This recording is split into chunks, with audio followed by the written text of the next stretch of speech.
chồng đấyលោកចង់សម្រាប់គេមែនទេបើលោកឲ្យឈាមគេហៅតែបន្តិចខ្ញុំនឹងសម្រាប់លោកភ្លាមធូអ៊ីនសុងនៅតែធូអ៊ីនសុងដដែលអញ្ចឹងតើបានជាប៊ូឡាបានចិត្តស្រឡាញ់យ៉ាងដូចនេះណូអូមិនឯងគឺជាមនុស្សមានអនាគតគួរឲ្យសរសើរមែនមិនសូមចុះហត្ថលេខាមួយផងដល់បានទេអានេះគ្មានបញ្ហាទេអូនសុំទោសលោកឈ្មោះស្អីដែរទៅអូឈ្មោះនេះសំខាន់ណាស់ទៅហើយខ្ញុំទៅហុងតាកើទៅបានហើយហុងតាកើលោកជាណាដែរទៅអាចប្រាប់ខ្ញុំបានទេ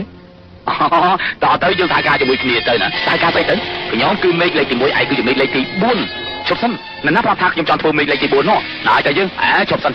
លោកបានចុះហត្ថលេខារួចទៅហើយមើលនេះទើបតែធ្វើរួចមិននេះឯងមើលបានច្បាស់លាស់ទៅយើងធ្វើការជាមួយគ្នា10ឆ្នាំគ្មានប្រាក់បំណាច់ប្រចាំឆ្នាំឬមួយប្រាក់ខែដំឡើងស្អីទេធ្វើការជាមួយគ្នាចាប់តាំងពីថ្ងៃតទៅអញ្ចឹងលេខល្បីបោកប្រាស់ហើយតាណាគេបោកប្រាស់ជប៉ុនកំពុងតែតាមចាប់ខ្លួនលោកហើយបើយើងមិនឆ្លៀតឱកាសពេលនេះទេពេលណាមានឱកាសទៅយើងមកធ្វើការជាមួយគ្នាទៅល្អដែរទេយកព្រមខ្ញុំដើរលេងមួយអាទិត្យសិនបើមានកម្លាំងខ្ញុំនឹងធ្វើការឲ្យលោកភ្លាមមិនបានទេលោកត្រូវតែធ្វើការឥឡូវនេះលោកជ្រោពេកហើយគេជាអ្នកនិយាយថាឲ្យតាបូឡាំគេនិយាយថាម៉េចបើមិនជឿសួរគេមើលបូឡាំបងមេឃលេខ3គេមានការងារដែលត្រូវធ្វើគេជាមេឃលេខ3គេអត់ប្រាប់លោកទេគេរៀនចាប់សាលាទាហានមិនគួរធ្វើចឹងទេមនុស្សស្រីណាវាប្រៀបដូចជាភ្លើងគោមក្នុងពេលរាត្រីអញ្ចឹងណាបាទទេ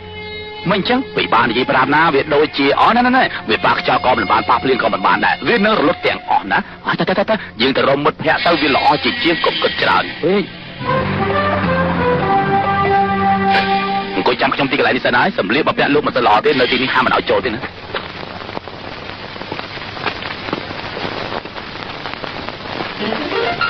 អញ្ចឹងហាមម្ដងទៀត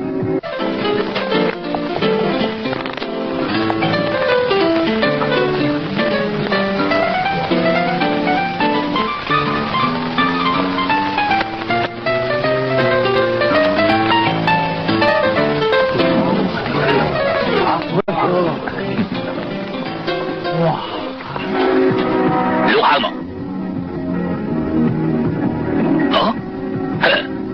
យ៉ាងម៉េចមានតែសេនទេបើអញ្ចឹងខ្ញុំហៅក៏បានលោកនឹងហៅប្រហែលទៅ